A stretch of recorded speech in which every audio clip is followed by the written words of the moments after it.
Halo bosku semuanya, Assalamualaikum warahmatullahi wabarakatuh. Dan jumpa lagi sama saya Samudin di Karisma Channel tentunya. Nah, oke bosku semuanya, hari ini kita mau kasih rekomendasi pilihan laptop 14 in terbaik di budget 8 hingga 10 juta rupiah.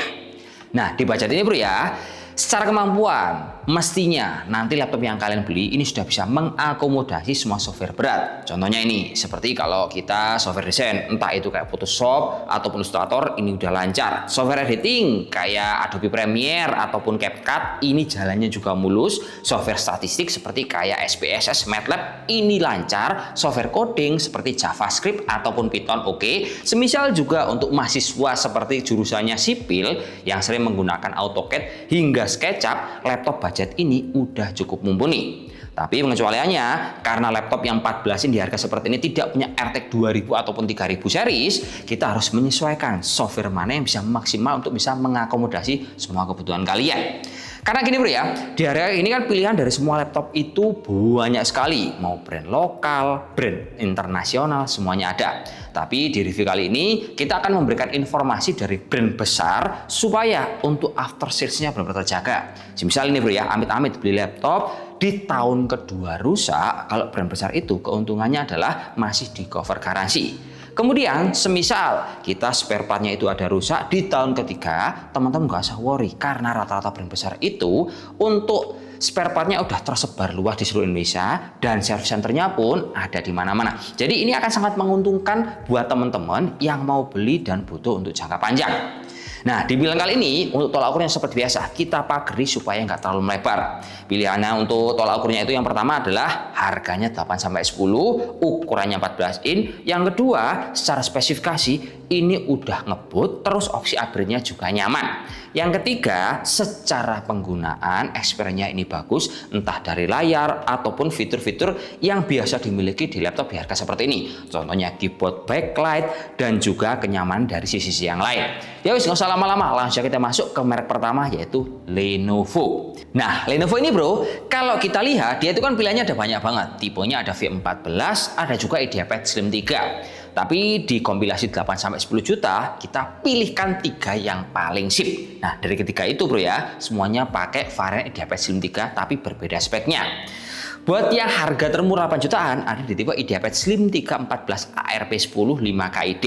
Nah, laptop ini harganya dibanderol mulai di angka 8,2 juta rupiah dan dia itu pakai Ryzen 5 7535HS. Yang kedua, ada tipe IdeaPad Slim 3 14 IRH10 7EID menggunakan prosesor Intel Core i5 Gen 13, tepatnya 13420H dan harganya dibanderol di angka Rp8.350.000. Untuk yang ketiga, ada Lenovo IdeaPad Slim 3 14 ARP10 5MID yang dibanderol mulai di angka 9,7 juta rupiah. Nah, dari ketiga buah pilihan ini, tentu aja kalau kalian bacanya 8 juta, larilah ke tipe yang paling murah yaitu 8,2 dan dengan kelebihan dia itu Ryzen 5 dengan VRAM 2 GB-nya bisa menemani kebutuhan kalian. Tapi saran saya, semisal ada budget 10 juta rupiah dan butuh laptop 14 in tipis, mendingan sekalian beli yang Ryzen 7-nya di tipe IdeaPad Slim 3 ini karena secara kemampuan Ryzen 7 7000 series ini lebih mumpuni. Berikutnya VRAM VGA laptop itu dia juga bisa kita expand hingga di angka 2 GB. Opsi upgrade jangka panjang pol, RAM bisa di-upgrade, penyimpanan juga ada dual slot. Berikutnya layarnya pakai IPS, laptop itu pun juga memiliki keyboard backlight, material casingnya covernya aluminium, kelihatan premium kayak IdeaPad Slim 5. Terus untuk jaminan garansinya dia dikasih 2 tahun resmi dan kalau ada kerusakan nggak usah worry karena Lenovo salah satu brand besar yang memiliki service center terluas di Indonesia. Lanjut yang nomor 2. Nah, nomor 2 ini bro, dia ada di brand Asus yang memiliki varian juga banyak sama kayak Lenovo. Kalau Asus di 8-10 dia itu punya varian VivoBook, ada juga varian ExpertBook. Tentunya di bulan kali ini kita nyomot 3 yang paling mantap untuk bisa kalian pinang. Nah, dari ketiga buah tipe itu, tipe pertama rekomendasinya adalah di seri Asus ExpertBook P1 PM1403CDA yang pakai Ryzen 5 dan harganya mulai di angka 8,3 juta rupiah. Yang nomor 2 ada di Asus VivoBook 14 A1404 VAP. Nah, yang ini dia pakai Intel Core 5 120U, harganya dibanderol mulai di angka 8,7 juta rupiah. Yang ketiga ada Asus ExpertBook P1 PM1403 CDA pakai Ryzen 7 dan harganya dibanderol mulai di angka 10,4 juta rupiah. Dari ketiga buah pilihan ini, semisal teman-teman budgetnya itu 8 jutaan, pilihannya itu yang terbaik ya pakai Expertbook Ryzen 5 tadi. Tapi misal teman-teman budgetnya 10 juta, sama kayak Lenovo saran saya, mendingan sekalian Ryzen 7 karena secara performa, mau kalian Ryzen 5 ataupun Ryzen 7, VRAM VGA-nya sama-sama bisa kita up hingga 4 GB. Kemudian opsi upgrade untuk laptop ini, dia itu cukup jangka panjang. RAM-nya dual channel, penyimpanan dual slot, dan hardware untuk casingnya, ini dia punya standar military grade, tahan banting, garansi panjang selama 3 tahun. Baterainya pun dia juga bisa bertahan awet di angka 7-8 jam. Nah, jadi kalau untuk produk Asus, kelebihannya adalah dari military grade ini di seri Expertbook series. Lanjut bro, kita akan masuk ke brand ketiga yaitu brand HP. Nah, kalau HP, tak pilihkan 3 yang paling masuk. Tipe pertama adalah seri HP 14 EP series EP1711TU atau EP1155TU. Nah, untuk prosesornya dia pakai Intel Core 5 120U, harganya dibanderol di angka 8,8 juta rupiah. Pilihan kedua ada di HP 14 EM0168AU yang menggunakan Ryzen 7 7730U yang harganya dibanderol di angka 8,9 juta rupiah. Untuk yang ketiga ada HP OmniBook 314 HA0335AU yang menggunakan prosesor Ryzen AI 5 3340 dan harga laptop ini dibanderol di angka 10,9 juta rupiah. Kalau kalian budgetnya 8 jutaan, pilih yang pakai Core 5 tadi bro, yang seri Core 5 120U. Nah, tapi kalau kalian budgetnya ada 10 juta, mendingan ambil yang sekalian tinggi yaitu OmniBook series karena sudah menggunakan prosesor AMD Ryzen AI. Meskipun dia Ryzen AI 5, tapi kemampuannya adalah kita sudah bisa memanfaatkan software AI di harga 10 jutaan ini. Terus laptop ini mungkin minusnya satu bro, dia RAM-nya solder alias nggak bisa di-upgrade tapi udah 16 GB.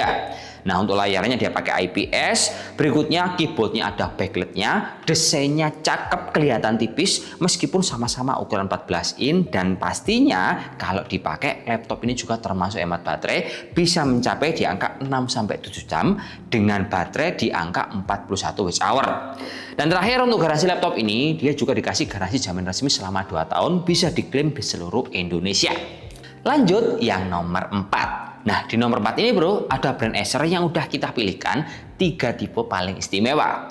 Tipe pertama ada di seri Acer Aspire Go 14 AI AG1471M5471 yang menggunakan dapur pacu Ultra 5 125H dan harga laptop ini dibanderol mulai di angka 9,2 juta rupiah.